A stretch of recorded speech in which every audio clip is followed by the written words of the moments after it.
વિધાનસભાના સત્રના આજે 9મા દિવસે ધારાસભ્ય ગોપાલ ઇટાલિયાએ એક પછી એક બજેટને લઈને સવાલો ઉપસ્થિત કર્યા છે અને જે પ્રકારે તેમણે વાત કરી છે આ મામલે ખળભળાટ મચી જવા પામ્યો છે અને સરકાર પોતે પણ ક્યાંક ને ક્યાંક બેકફૂટ પર આવી છે તેવું પણ તેમની વાત પરથી કહી શકીએ। વિગતવાર વાત કરવી છે તેમણે આજે શું ઉજાગર કર્યું છે તેની। વૈષ્ણવજન તો તેને કહીએ જે પીડ પરાઈ જાનાને રે। નમસ્કાર, આપ જોઈ રહ્યા છો નવજીવન ન્યૂઝ અને હું છું આપની સાથે તોફિક ગાંચી। ગુજરાત વિધાનસભાનું બજેટ સત્ર ચાલી રહ્યું છે અને આ બજેટ જે પ્રકારે સરકારે 4,08,000 કરોડ આસપાસનું જાહેર કર્યું છે। અંદાજપત્રને લઈને ધારાસભ્ય ગોપાલ ઇટાલિયાએ અનેક પ્રકારના આજે સવાલો ઉપસ્થિત કર્યા છે। પૈસા ક્યાંથી આવશે અને પૈસા ક્યાં જશે તે દરેક મામલે તેમણે અભ્યાસ બાદ એક પછી એક મામલા ઉજાગર કર્યા છે અને આ મામલે ખળભળાટ એટલે મચી જવા પામ્યો છે કે સરકાર પોતે પણ સ્વાભાવિક છે કે આ મામલાને લઈને બેકફૂટ પર આવી જાય અને તેમના મામલા અને તેમના નિવેદન પણ આપ સાંભળો। આજે 25મી ફેબ્રુઆરી 2026 નો વિધાનસભાનો દિવસ। આજે વિધાનસભાના પ્રશ્નકાળની અંદર ગૃહમંત્રીનો દિવસ હતો અને ગૃહમંત્રીના દિવસમાં મારો પ્રશ્ન ક્રમાંક 15 હતો। મારો આજે એવો પ્રશ્ન હતો કે સુરેન્દ્રનગર જિલ્લાના થાનગઢ ખાતે 2012માં દલિત સમાજના નિર્દોષ યુવાનો ઉપર ગોળીબાર કરવામાં આવ્યો પોલીસ ઇન્સ્પેક્ટર દ્વારા અને પોલીસ અત્યાચારમાં દલિત સમાજના કેટલાક યુવાનોનું મૃત્યુ થયું અને ત્યાર પછી સરકારે કહેવાતી SIT બનાવી સીટ અને ત્યાર પછીથી લઈને આજ દિવસ સુધી 2012 થી લઈને 2026 સુધીમાં દલિત સમાજ ન્યાય માટે ઠેર ઠેર આજીજી કરી રહ્યા છે પણ ન્યાય મળ્યો નથી। આજે મેં પ્રશ્ન પૂછ્યો કે 2012માં દલિત સમાજ ઉપર જે થાનગઢમાં ફાયરિંગ થયું એમાં તપાસ સમિતિ બનાવી હતી, એનો અહેવાલ 2013માં આવ્યો તો એ અહેવાલમાં સમિતિએ સરકારને જે કાંઈ પગલાં લેવાનું સૂચન કર્યું એ પગલાં સરકારે લીધા કે નહીં એવું મેં આજે પૂછ્યું। કેમ કે રિપોર્ટ તો 1 વર્ષમાં આવ્યો તો રિપોર્ટમાં એવું લખ્યું પણ હશે સમિતિએ કે કયા અધિકારીનો શું દોષ છે, કોણે કેટલું ખોટું કર્યું, કોના ઉપર શું પગલાં લેવા જોઈએ, બધા જ સૂચનો ભલામણો અંગ્રેજીમાં રિકમેન્ડેશન એ તપાસ સમિતિએ સરકારને 2013માં કરી તારીખ 1/5/2013 ના રોજ। પછી એ સમિતિએ જે ભલામણ કરી એ ભલામણ આધારે સરકારે શું પગલાં લીધા એવું જ્યારે મેં આજે પૂછ્યું તો ગુજરાતના બહુ મોટા બોલકા ગૃહમંત્રીએ મને લેખિતમાં જવાબ આપ્યો કે સદરહુ તપાસ અહેવાલ સરકારની વિચારણા હેઠળ છે। એટલે 2013 થી લઈને 26 સુધી હજુ તો આ લોકો વિચારે જ છે। યા તો આની વિચાર શક્તિ ટૂંકી હશે, નહીં વિચારી શકતા હોય, મગજ ઓછું કામ આપતું હશે તો જ આટલા વર્ષ લાગે ને। AI નો જમાનો આવ્યો, 3 સેકન્ડની અંદર કરોડો રૂપિયાનો હિસાબ કિતાબ AI આપણને કરી આપે છે અને આ લોકો 13-15 વર્ષથી હજુ તો વિચારણા કરે છે કે આ અહેવાલ જે દલિત સમાજ ઉપર જે અત્યાચાર થાનગઢમાં થયો એના અહેવાલ ઉપર શું પગલાં લેવા એનો વિચાર। એટલે મને એવું લાગે છે કે આમનું નાનું મગજ કામ ઓછું કરતું હશે એટલે જલ્દી વિચારી નથી શકતા। મારો બીજો પ્રશ્ન હતો કે ગુજરાતના બહુ બોલકા અતિ બોલકા ગૃહમંત્રી એવું કહે છે કે વરઘોડા તો નીકળશે જ। આપણને એમ લાગે કે આ એક જ મહાપુરુષ છે ગુજરાતમાં, બાકી બધાને કઈ ખબર નથી પડતી। મેં આજે વિધાનસભાની અંદર 58 નંબરના ક્રમ ઉપર મારો પ્રશ્ન પૂછ્યો કે ગુજરાતની અંદર રાજકોટ સિટી, રાજકોટ જિલ્લો અને ભાવનગર જિલ્લો આ ત્રણેય જગ્યાએ કુલ કેટલી FIR થઈ અને એમાંથી કુલ કેટલી ઘટનામાં આરોપીનો વરઘોડો કાઢવામાં આવ્યો? તો વરઘોડા તો નીકળશે જ કહેનારા કવિશ્રીએ જવાબ આપ્યો મને કે 96,221 FIR નોંધાઈ આખા આ રાજકોટ અને ભાવનગરની અંદર, તે પૈકી માત્ર 251 ઘટનામાં વરઘોડો કાઢવામાં આવ્યો। તો ગુજરાતના માનની વરઘોડો નીકળશે ફેમ કવિશ્રીને પૂછવા માંગીએ છે કા નો નીકળ્યો વરઘોડો બધામાં? 96,221 FIR માંથી માત્ર 251 ઘટનામાં જ વરઘોડો કેમ? એનું શું કારણ? આ 251 લોકો ઉપર કેમ એટલી બધી મહેરબાની? બાકીના જે 96,000 લોકો જે છે એનો વરઘોડો કેમ ના કાઢ્યો? કોઈ ભાજપમાંથી ભલામણ આવી, કોઈએ પૈસા દઈ દીધા તમારી પોલીસને, કોઈ ભાજપના નેતાઓના હગા હતા, કોઈ તમારા કઈ હપ્તા આપવા વાળા હતા, એવા તો શું 96,000 લોકો હતા કે જેનો વરઘોડો ના કાઢ્યો? કવિ તો એવું કહેતા હતા કે બધાના વરઘોડા નીકળશે, તમામ એ ટુ ઝેડ ના નથી નીકળ્યા. ગરીબોના નીકળ્યા, નાના માણસના, લાચાર માણસના, ફેરિયાઓ, હાવ જેનો કોઈ આધાર ટેકો ન હોય સમાજમાં, રાજનીતિમાં, ક્યાંય એવા લાચાર માણસના વરઘોડા કાઢી રીલો બનાવી વાહવાહી લૂંટનારા કવિશ્રી વરઘોડો તો નીકળશે જ ટાઈપના કવિને કહેવા માંગીએ છીએ કે 96,000 લોકોનો વરઘોડો નહીં કાઢીને આટલી મહેરબાની કોના કહેવાથી તમે કરી. ત્યારબાદ ગુજરાતનો અત્યારે સૌથી સળગતો પ્રશ્ન છે અને આજે બજેટ ઉપર સામાન્ય ચર્ચાનો પહેલો દિવસ છે અને એ ચર્ચાની અંદર પણ મેં ગોતી કાઢ્યું છે કે આ રાજ્યની અંદર પોલીસ ભાડે મળે છે. જેની ખિસ્સામાં પૈસા છે એ પોલીસ ભાડે લઈ શકશે. ભાડું આપો, પોલીસ લઈ જાઓ. દુનિયાના ઇતિહાસમાં મેં ક્યારેય નથી સાંભળ્યું કે સરકારી માણા ભાડે મળે, પણ ગુજરાતમાં મળે છે. મેં પણ પોલીસમાં નોકરી કરી છે. અહીંયા આજે મને કહેતા બહુ દુઃખ થાય છે. એનો કાયદામાં શબ્દ આપ્યો છે ઓન પેમેન્ટ બંદોબસ્ત. પૈસા આપો ને બંદોબસ્ત લઈ જાઓ.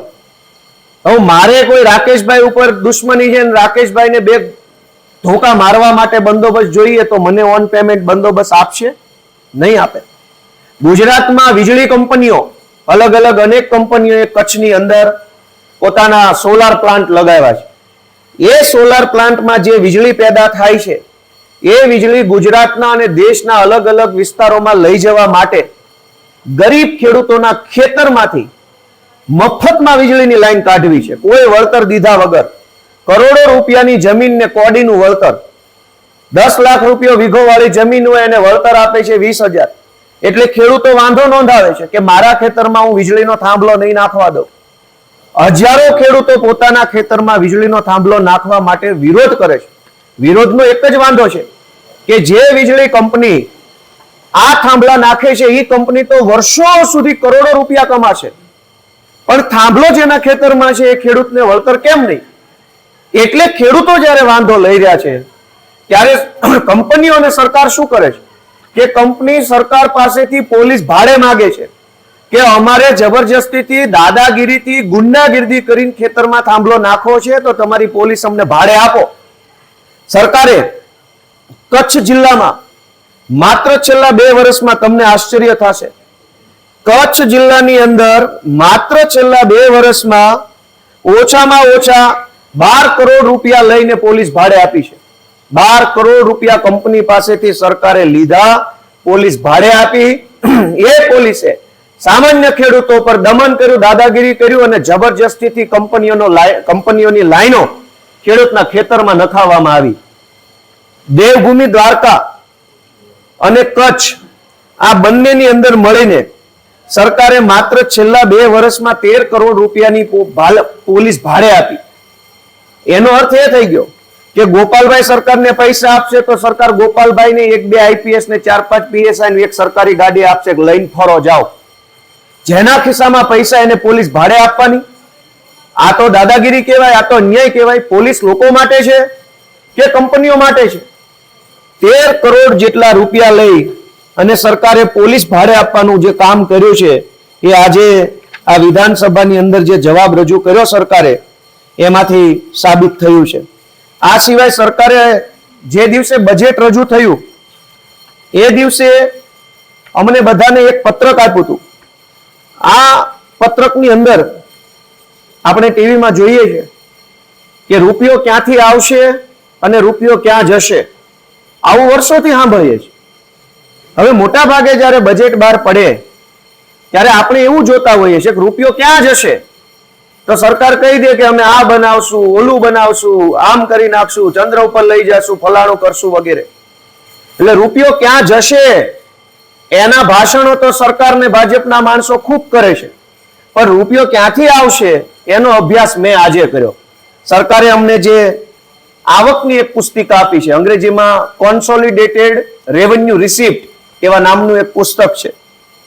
આ પુસ્તકની અંદરથી એક બહુ રસપ્રદ બાબત મને જાણવા મળી છે, જે એવી છે કે આ સરકાર પાણી વેચે છે. ખેડૂતોના, ગુજરાતની આમ જનતાના લોહી પરસેવાના ટેક્સથી બનેલા ડેમમાં ઈશ્વરે જે અમૃત મોકલ્યું છે એ સરકાર બેફામ વેચી નાખે છે. અને એનો હિસાબ કોન્સોલિડેટેડ રેવન્યુ રિસિપ્ટ નામની પુસ્તકના પાના નંબર 186 થી અમને આપવામાં આવ્યો છે વિધાનસભાની અંદર. પેજ નંબર 186 માં લખ્યું છે કે હાથમતી જળાશય યોજના જે છે, હાથમતી ડેમ, એમાંથી સરકારને આવક થઈ છે. રિસિપ્ટ, સરકારના પૈસા ક્યાંથી આવશે એનો હિસાબની પુસ્તિકામાં લખ્યું છે કે હાથમતી સિંચાઈ યોજનામાંથી સિંચાઈનું પાણી આપવા બદલ 52 લાખ રૂપિયાની સરકારને આવક થશે ભવિષ્યમાં, આ 2026-27માં. અને અન્ય હેતુના પાણી વેચાણ માટે થઈને 1,70 લાખ આવશે. આ અન્ય હેતુ કેવો આવે? યા તો પાણી પીવા અને ઘર વપરાશમાં હોય, યા તો પાણી ખેતરોને પીવડાવવા માટે હોય. ત્રીજું શું હોય? તો ત્રીજું આવ્યું અન્ય. અન્ય એટલે શું? ભાજપવાળાની ફેક્ટરીને આપ્યું, ભાજપવાળાના વેવાઈના જમાઈના દીકરાના ભત્રીજાની કંપનીને આપ્યું. આ પાણી ગયું ક્યાં? આગળ કે સરકાર પૈસા ક્યાંથી કમાશે? ઉકાઈ સિંચાઈ યોજના, ઉકાઈ સિંચાઈ યોજનામાંથી સિંચાઈ માટેનું પાણી 40 લાખ રૂપિયાનું સરકાર વેચશે. ગૃહ વપરાશ માટે 1 કરોડ રૂપિયાનું પાણી વેચાશે અને અન્ય હેતુ માટે 100,50 લાખ રૂપિયાનું પાણી સરકાર વેચી નાખવાની. તો આ અન્ય એટલે કોણ? સિંચાઈ માટે પાણી 1 કરોડ રૂપિયા પૂરતું જ ફાળવશે. તો અવડો મોટો ઉકાઈ ડેમ જે બન્યો છે એમાંથી સિંચાઈનું પાણી માત્ર 1 કરોડ રૂપિયાનું મળવાનું છે, 100 કરોડ રૂપિયા અન્ય હેતુ માટે પાણી વપરાવાનું છે. ત્યારબાદ મહી, જમણા કાંઠાની નહેર, મહી યોજના છે, એમાં સિંચાઈ માટે 41 લાખ રૂપિયાનું પાણી સરકાર વેચશે. ગૃહ વપરાશ માટે 59,83 લાખનું પાણી વેચશે અને અન્ય હેતુ ભાજપના વેવાઈના જમાઈના દીકરાની ફેક્ટરી માટે થઈ 193.92 કરોડ રૂપિયાનું પાણી વેચી નાખવામાં આવશે. એટલે કે ખેડૂતોને 41 લાખનું પાણી મળશે, કંપનીઓને 193 કરોડ રૂપિયા સુધીની રકમનું પાણી વેચી નાખવામાં આવશે. કાકરાપાર આડબંધ નહેર યોજનામાં સિંચાઈ માટે 4 કરોડ રૂપિયાનું પાણી મળશે. ગૃહ વપરાશ માટે 400 કરોડનું પાણી, પણ અન્ય હેતુ ભાજપવાળાના જમાઈની ફેક્ટરીઓમાં 998 કરોડ રૂપિયાનું પાણી સરકાર વેચવાની છે. આ રીતે કડાણા યોજના, કડાણામાં સિંચાઈ માટે 15 લાખ રૂપિયાનું પાણી મળશે, પણ અન્ય એટલે કે ભાજપના હેતુ માટે 3 કરોડ રૂપિયાનું પાણી સરકાર વેચવાની છે. અન્ય નાની નાની જે કઈ યોજનાઓ હોય છે, જે મોટી યોજના નથી, નાના ડેમ હોય છે, જે સરકારના ચોપડે લાંબુ લિસ્ટ છે, એ તમામ નાના ડેમમાંથી સિંચાઈ માટે 2,71 લાખ રૂપિયાનું પાણી મળશે. જ્યારે અન્ય એટલે કે ભાજપના જમાઈની ફેક્ટરી માટે 155 કરોડ રૂપિયાનું પાણી સરકાર આપશે. આખા ગુજરાતના ડેમો જે છે એનું પાણી ભાજપવાળા નેતાઓના, ઓળખીતાઓના, હગાઓના ફેક્ટરીઓની અંદર સરકાર કરોડોમાં વેચી મારે છે. એ લેખિતમાં અમને ગૃહની અંદર નાણામંત્રીએ જે દિવસે બજેટ રજૂ થયું તે દિવસે આ ચોપડી આપેલી છે. ચોપડી બહુ મોટી છે, મેં એના કેટલાક પાનાઓ પ્રિન્ટ કરી લીધા છે.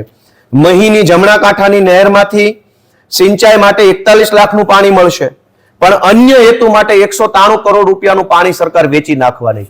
ગુજરાતના તમામ જે મોટા મોટા ડેમ છે એ તમામ ડેમ, આમાં નામ પણ લખ્યા છે, એ તમામ ડેમમાંથી કરોડો અબજો રૂપિયાનું, હજારો કરોડો લીટર પાણી ખેડૂતોને સિંચાઈ માટે નથી મળતું, પણ મોટી મોટી કંપનીઓ, ઉદ્યોગપતિઓને પાણીના ભાવે પાણી વેચાય છે. ખેડૂતો વલખા મારે છે કે અમારા ખેતરે પાણી મોકલો, તો ખેડૂતોના ખેતરે પાણીની યોજના આવે છે. સૌની યોજના, સુજલામ સુફલામ યોજના, બોરીબંધ યોજના, ખિસ્સા ભરો યોજના, ખિસ્સા ખાલી કરો યોજના, યોજના આટલી બધી, પાણીનું એક ટીપું ખેડૂતના ખેતરે આવતું નથી. સરકારે આ નાણાં વિભાગ તરફથી આ પુસ્તિકા જે આપવામાં આવી એમાં એમનો ભાંડો ખુલ્યો છે કે આ લોકો આવી રીતે નદીઓના પાણી, ડેમના પાણી પોતાના મળતિયાઓને વેચી નાખે છે.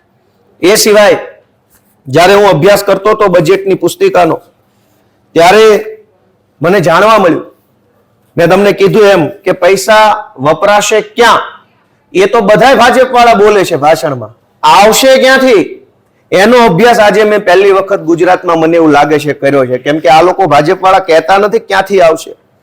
ગુજરાતની સરકારે અમને કોન્સોલિડેટેડ ફંડ રેવન્યુ રિસિપ્ટ નામની એક પુસ્તિકા આપી છે, જે અંગ્રેજી ગુજરાતીમાં છે. આ સરકારે આપેલી ચોપડી છે. એના પાના નંબર 2 ઉપર લખ્યું છે કે આખા ગુજરાતમાંથી 45,412 કરોડનો વેરો ખંખેરી લેવા માંગે છે સરકાર. આ 2026-27 માં. અને ગયા વર્ષે કેટલો ખંખેરવાનો અંદાજ હતો? 54,218 રૂપિયા, 54,218 કરોડ રૂપિયાનો વેરો 2025-26 ના વર્ષમાં ઉઘરાવાનો હતો. તેમાંથી 42,569 કરોડનો વેરો ઉઘરાયો. આવતા વર્ષે 45,000 વેરો ઉઘરાવીને રૂપિયા કમાવા માંગે છે. એ વેરા ઉપર 250 કરોડ રૂપિયાનું વ્યાજ સરકાર ઉઘરાવીને પૈસા ભેગા કરવા માંગે છે. એની વ્યાજ ઉપર દંડ 75.50 કરોડનો સરકાર દંડ લેશે. સરકારની કમાણીના રસ્તા જુઓ કે 4 લાખ કરોડનું બજેટ, પણ એ 4 લાખ કરોડ ક્યાંથી આવશે? જનતાનું લોહી ચૂસીને દંડ, વેરો, કર. બીજું કે સરકાર આવતા વર્ષમાં ક્યાંથી પૈસા કમાશે તો એનો હિસાબ આપ્યો છે કે ખેતીના હેતુ માટે નવી શરતમાંથી જૂની શરત સરકાર જે લોકો કરાવવા જશે એની પ્રીમિયમમાંથી 144 કરોડ રૂપિયા સરકાર ખંખેરી લેશે. જે લોકો જમીન વેચવા જશે અને જમીન વેચવા માટે નવી શરતમાંથી જૂની શરત કરાવશે તો પ્રીમિયમમાંથી 2,000 કરોડ રૂપિયા સરકાર ખંખેરી લે. જમીન મારી, માલિક હું, વેચવાની મારે, લેવાની તમારે, અને 2,000 કરોડ રૂપિયા દેવાના ભાજપવાળાની જોડીમાં. કરો કલ્યાણ. તમારે જમીન વેચવી હોય તો સરકાર 2,000 કરોડ રૂપિયા તમે જે વેચશો એમાંથી પ્રીમિયમ પેટે કમાશે એવું લખીને આપ્યું છે. આ બધો સંભવિત અંદાજ છે. એટલે 2,000 કમાય અને 2,500 કરોડ કમાય. જમીન માપણી આખા ગુજરાતની અંદર અત્યારે ગંભીર મુદ્દો બનીને આવ્યો છે. હજારો ખેડૂતો જમીન માપણીના કારણે હેરાન થઈ રહ્યા છે. સરકાર જમીન માપણીની જે અરજીઓ થાય છે એમાંથી 50 કરોડ રૂપિયા આવતા વર્ષે કમાશે ને 71 કરોડ રૂપિયા ગયા વર્ષે કમાણા. જમીન માપણીમાંથી પણ કમાઈ લેવું છે. ચૂસી લ્યો ભાઈ, ચૂસાય એટલું. કોણ પૂછવા વાળું છે? બહુ મોટી બહુમતી છે. બીજી વાત કે આ 4 લાખ કરોડ રૂપિયા સરકાર કમાશે ક્યાંથી? તો આમાં પાના નંબર 20 ઉપર લખ્યું છે કે સરકારી પડતર જમીન વેચીને આવતા વર્ષે 352 કરોડ સરકાર કમાશે. ગયા વર્ષે 214 કરોડની જમીન વેચી, એની પહેલાના વર્ષે 302 કરોડની જમીન વેચી, એની પહેલાના વર્ષે 200 કરોડની જમીન વેચી. આ તો બાપ દાદાની પેઢીઓ ખાલી કરી નાખીને વિકાસ કરવાની વાત છે. કયો એવો દીકરો હોય બાપાની જમીનો વેચીને વિકાસ કરે ને? એવા દીકરાને કોણ શાબાશી આપે? 4 લાખ કરોડનું બજેટ પણ જમીનો વેચીને. લાખના 12,000 કરવાનું બજેટ છે. હજુ આગળ વધીએ કે આ 4 લાખ કરોડ સરકાર કમાશે ક્યાંથી? તો સ્ટેમ્પમાંથી કમાય છે. જ્યુડિશિયલ સ્ટેમ્પમાંથી 141 કરોડ સરકાર કમાશે આવતા વર્ષે. ગયા વર્ષે 122 કરોડ કમાણા, એના પહેલાના વર્ષે 115 કરોડ રૂપિયા સ્ટેમ્પમાંથી બટકી કરી લીધી. નોન જ્યુડિશિયલ સ્ટેમ્પ આ સૌથી અઘરો વિષય છે કે આપણને કંઈ પણ કરવું હોય તો એમાં સ્ટેમ્પની જરૂર પડે. ગુજરાતની સરકાર આવતા આખા વર્ષમાં 18,283 કરોડ રૂપિયા સ્ટેમ્પમાંથી કમાઈ જશે. ગયા વર્ષે 17,277 કરોડ રૂપિયા સ્ટેમ્પમાંથી કમાણા, એની પહેલાના વર્ષે 14,958 કરોડ રૂપિયા સ્ટેમ્પમાંથી કમાણી કરી લીધી. તમે જાગો તો ટેક્સ, હુવો તો ટેક્સ, સ્ટેમ્પ લો તો ટેક્સ, જમીન વેચો તો ટેક્સ, ન વેચો તોય ટેક્સ, જમીન વગરના હો તોય ટેક્સ. ખાલી ને ખાલી જો કોઈ ટેક્સ ફ્રી કમાણી ગુજરાતમાં વધી હોય તો 2 નંબરના રૂપિયા છે. નીચેથી લાંચ આપો, કોઈ ટેક્સ લાગતો નથી. ઉપર ગયા તો બધું ટેક્સ છે. અને પછી કહેવાનું કે 4 લાખ કરોડ રૂપિયાનું મોટું બજેટ આવે જ લોકોના ખિસ્સા ખાલી કરીને. ત્યારબાદ સૌથી મહત્વનો વિષય કે સરકાર કેવી કાળી કમાણી આપણી પાસેથી કરે છે. સરકાર દારૂમાંથી પૈસા કમાય છે. ગુજરાતની દારૂબંધી હોવા છતાં પણ મને લેખિતમાં આપ્યું છે સિંગલ માલ્ટ એમાંથી 213 કરોડ રૂપિયા કમાય. એમાંય વિભાગ પાડ્યો છે બિયરમાંથી કેટલા, દારૂમાંથી. એટલે વ્યવસ્થિત આંકડો આપ્યો છે. કમાણી કાળી, ઉપરથી દારૂની, પણ આંકડો સાચો. 264 કરોડ રૂપિયા સરકાર આવતું આખું વર્ષ દારૂમાંથી કમાશે. માનનીય ગૃહમંત્રી કહે છે કે અહીંયા તો દારૂ બંધ છે, બધુંય બંધ છે, તો આ કાળી કમાણી ક્યાંથી આવી? અને ગયા વર્ષે કેટલું કમાણા? ગયા વર્ષે 240 કરોડ કમાણા દારૂમાંથી ગુજરાતમાં. એની પહેલાના વર્ષે 200 કરોડ રૂપિયા કમાણા. આવતા વર્ષે 264 કમાણીની આશા એમણે વ્યક્ત કરી છે. એમાં માલ્ટ દારૂ, વિદેશી દારૂ, સ્પિરિટ, આલ્કોહોલ, અફીણ, ગાંજો, ઓહો કાળી કમાણી. ત્યારબાદ સરકાર લાઇટ બિલ ઉપર પણ પૈસા કમાશે. 13,006 કરોડ રૂપિયા લાઇટ જે તમે વાપરો છો એનું જે બિલ આવે છે એની ઉપર ટેક્સ. ધારો કે તમારે 100 રૂપિયા બિલ આવ્યું તો 100 ની વાત નથી, 100 ઉપર જે ટેક્સ છે એની વાત છે. 100 તો ભરવાના જ, પણ 100 ઉપર સરકાર જે ટેક્સ લેશે, વીજળીના વપરાશનો કર, વીજળી વાપરો છો એટલે ટેક્સ દેવાનો, બિલ તો વાપર્યું એનું અલગ, એમાંથી સરકાર 13,006 કરોડ રૂપિયા કમાવાની છે અને એવી રીતે 4 લાખ કરોડનું બજેટ થવાનું છે. હજુ પણ ઘણી આશ્ચર્યજનક વિગતો આ બજેટમાં છે કે સરકાર સમાજ કલ્યાણની વાતો કરે છે. પાના નંબર 64 હું વાંચું છું. એમાં સરકારે અનુસૂચિત જાતિ વિકાસ નિગમ, સફાઈ કામદાર વિકાસ નિગમ, ડોક્ટર આંબેડકર અંત્યોદય વિકાસ નિગમ, પછાત વર્ગ વિકાસ નિગમ, ઠાકોર કોળી વિકાસ નિગમ, ગોપાલક વિકાસ નિગમ, વિચરતી વિમુખ જાતિ વિકાસ નિગમ, બિન અનામત નિગમ અને દિવ્યાંગ નાણાં નિગમ, આટલા નિગમો પાસેથી વ્યાજના 91.11 કરોડ રૂપિયા સરકાર ખંખેરશે. એક બાજુ ગરીબોનો વિકાસ કરવાની વાત ચાલે છે કે અમે અનુસૂચિત જાતિને આપશું, ડોક્ટર આંબેડકર અંત્યોદય વિકાસ, સફાઈ કામદારોને આપશું. આપવાનું નહીં, આમાં લેવાનું લખ્યું છે. 91 કરોડ રૂપિયા આ બધા નિગમ પાસેથી સરકાર ખંખેરી લે છે અને 4 લાખ કરોડના બજેટનો વિકાસ કરવાના છે. ત્યારબાદ સૌથી વધુ મારા માટે દુઃખનો વિષય, પાના નંબર 74 વાંચું છું. કોન્સોલિડેટેડ રેવન્યુ રિસિપ્ટનું હેડ નંબર 51.